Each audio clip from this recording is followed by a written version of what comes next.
చూస్ country delight, live better. ఇప్పుడే country delight app ని download చేసుకోండి. నమస్తే అమ్మా. నమస్తే నాన్న. తొలి ఏకాదశి వచ్చిందంటే పండగ సీజన్ ప్రారంభమైందహో అనుకోవచ్చు. సో ఈ తొలి ఏకాదశి విశిష్టత గురించి తెలుసుకుందామమ్మా. అయితే మనకి ఈ ఆషాఢ మాసంలో నుంచి మొదలుపెట్టి మనకి ప్రతి నెల ఏకాదశిలు వస్తూనే ఉంటాయి. దీనిలో విశిష్టత ఏంటంటే తొలి ఏకాదశి అని దీన్నే ఎందుకంటామంటే విష్ణుమూర్తి పడుకునే సమయము ఈ నెల తర్వాత నుంచి అంటే మిగతా వచ్చే ఏకాదశులన్నిటికీ కూడా ఆయన సృష్టికి సంబంధించినటువంటి స్థితికారకుడు విష్ణుమూర్తే కాబట్టి ఈ సమయంలో పూజ కార్యక్రమాలకి ప్రతిదానికి ఆ స్వామివారు లేనిదే అవకాశం లేదు కాబట్టి మిగతా అన్ని మాసాలలో ఆయన శ్రమపడి ఈ సమాసంలోకి వచ్చేటప్పటికి విశ్రాంతి తీసుకునే సమయము. అందుకని ఈ సమయాన్ని మనము తొలి ఏకాదశి అంటామన్నమాట. ఇంక ఇక్కడి నుంచి వచ్చే ప్రతి ఏకాదశికి ఒక్కొక్క విశిష్టత అంటే ఒక్కొక్క పేరు ఉంటుందన్నమాట. దీన్ని పద్మ ఏకాదశి అని కూడా అంటారు. ఈ ఏకాదశి రోజు మనం ఏమిటి స్పెషల్ అంటే కనుక ఈ స్వామివారు నిద్రకి ఉపక్రమించే సమయంలో మనము పూజలు అంటే స్వామివారికి సంబంధించిన అష్టోత్తర పారాయణలు పెద్ద పెద్ద వ్రతాలు నోములు కాకుండా ఇంట్లో స్తుతించేవి విష్ణు సహస్రం కావచ్చు, లేదా అంటే స్వామివారి నామాలు కావచ్చు, తీర్థయాత్రలు ఇలాంటివి కార్యక్రమాలు మనం చేసుకుంటాము. శుభకార్యాలైతే చేసుకోము. ఈ తొలి ఏకాదశి రోజు ప్రత్యేకంగా ఏం చేయాలి అంటే ఆ స్వామివారికి ఇష్టమైన ఈ రోజు ఉపవాసం ఉండాలి. ఉపవాసం ఉండి కుటుంబం మొత్తం కలిపి లక్ష్మీదేవితో సమేత విష్ణుమూర్తిని పెట్టుకుని పూజ చేసుకుని కలశం పెట్టి, కలశం అలవాటు ఉన్న వాళ్ళు కలశం పెట్టుకుంటారు. కలశం అలవాటు లేని వాళ్ళు, సంప్రదాయం లేని వాళ్ళు స్వామివారి పటం పెట్టుకుని నిర్చకుచ్చంగా ఆ స్వామివారికి ఇష్టమైన గంధము, పసుపు, సుగంధ ద్రవ్యాలతోనూ ఆ స్వామివారిని అర్చన చేసుకుంటాము. ఈ రోజంతా కుటుంబం మొత్తము ఉపవాసం ఉంటాము. ఇందులో ఎవరైనా వృద్ధులు కానీ లేదంటే అనారోగ్యం సంబంధించిన వాళ్ళు కానీ ఉంటే వాళ్ళకి ఎక్సెప్షన్ ఉంది. అంటే వాళ్ళు ఉపవాసం ఉండవలసిన పని లేదనమాట. అది ఈ రోజంతా మనము స్వామివారిని స్తుతించడము, ఆలయాల దర్శనం చేసుకోవడము ఎక్కువగా ఈ మాసం అంతా చేస్తాము. ప్రత్యేకించి ఈ రోజు మరీ ఎక్కువగా చేసుకుంటాం అనమాట. అసలు తొలి ఏకాదశి రోజు ఉపవాస దీక్ష పాటిస్తే మనకు కలిగే ఉపయోగాలు ఏంటమ్మా? అంటే ఏకాదశి అంటేనే ముందుగా బ్లైండ్ గా మనందరికి గుర్తుకొచ్చేది ఏంటంటే ఉపవాసం. అసలు ఉపవాసం అంటే ఏంటంటే గనక అంటే దగ్గరగా, అది ఎవరికైనా సరే, ఇప్పుడు ఏ దేవీ దేవతలకైనా సరే ఉపవాసం అంటే అంటే దగ్గరగా, వాసము అంటే నివసించడము. ఈ సమయంలో భగవంతుడికి దగ్గరగా ఉండాలి అనేందుకు ఒక ఆధ్యాత్మికంగా అయితే కనుక ఉపవాసంలో ఆంతర్యం ఏంటంటే మనం 24 గంటలు ఏదో ఒకటి వేస్తూనే ఉంటాము, తింటూనే ఉంటాము.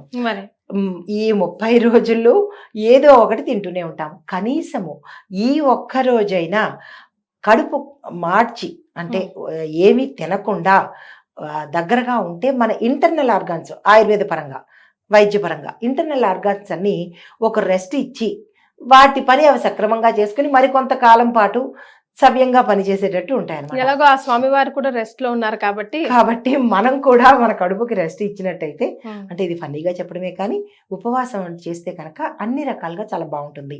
అన్ని రకాలుగా అంటే కనుక ఆరోగ్యపరంగా బాగుంటుంది, ఆధ్యాత్మిక పరంగా స్వామివారి మీద నిష్ట కలుగుతుంది. దీంతో పాటుగా మనకి ఇంకొక విశిష్టత ఏంటంటే ఉపవాసం చేయడం వల్ల మరొక విషయం ఏంటంటే కనుక మన భక్తి శక్తి ఆ స్వామివారి మీద అంకితం అవుతుంది అన్న పద్ధతిలో కూడా ఉపవాసం అనేది చేస్తుంటారు. పొట్ట నిండా తిని కూర్చుంటే నిద్ర వచ్చేస్తుంది. అయితే తిన్నా కానీ నిద్ర వచ్చేస్తుంది. అందుకే ఏం చెప్పారంటే పళ్ళు పలహారాలు మాత్రమే తినాలి. పలహారం అంటే ఇంకో పలహారం కాదు, పళ్ళని పలహారం చెయ్యడం అని.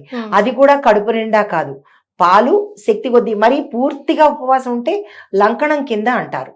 కాబట్టి కొంచెము కొద్దో గొప్ప ఒక పండు పాలు తీసుకుని ఉపవాసం ఉంటారు. అయితే సాయంత్రం సమయంలో ఆ తులసి అమ్మవారి దగ్గర దీపం పెట్టుకుంటారు. ఈ తర్వాత ఈ రోజు ప్రత్యేకంగా ఏ బట్టలు పడితే ఆ బట్టలు వేసుకోవచ్చా అంటే కాదు. స్వామివారికి ఇష్టమైన పట్టు పీతాంబరాలు అంటే మళ్ళా పట్టుబట్టలు కొనుక్కోవాలా అని అనుకోవద్దు. పసుపు రంగు సంబంధించినటువంటి బట్టలు ధరించి స్వామివారి అర్చన చేస్తారు.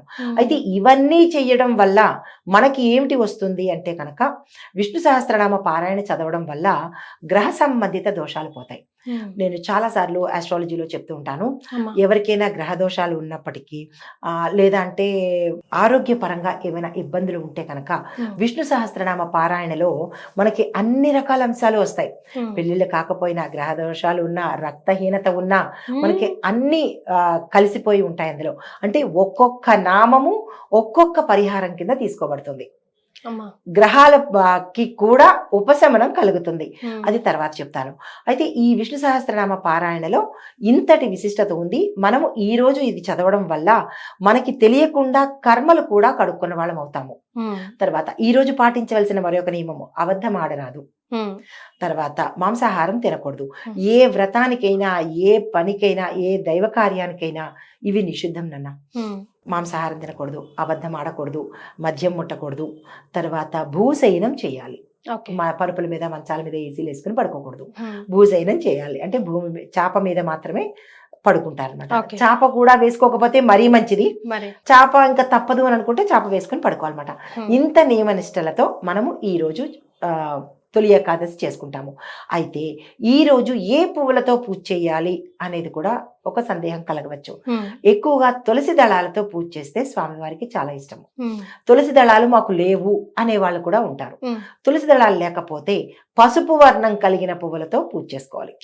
అవి లేకుండా ఉండవు కాబట్టి పసుపు వర్ణం కలిగిన పువ్వులతో, చామంతి పూలు ఉంటాయి కదా, చామంతి పూలు లేదా అంటే పసుపు వర్ణం కలిగిన గులాబీ పువ్వులు, ఈ పసుపు వర్ణం రంగు కలిగిన పువ్వులతో పూజ చేస్తాము.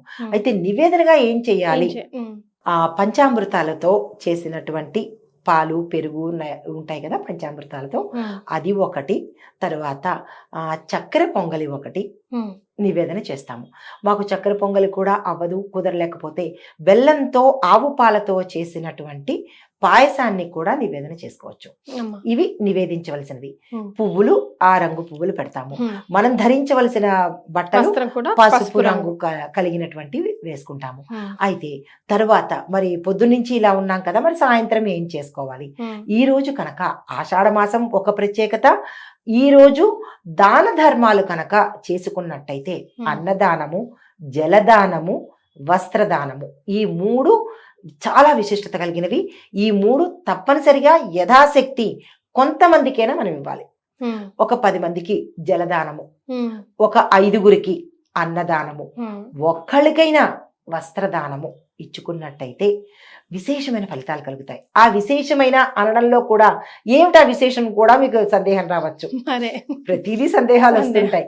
అయితే మొదటి విశేషము, మనకి జీవితాంతము ఆకలి అంటే అన్నం లేని స్థితి ఉండదు.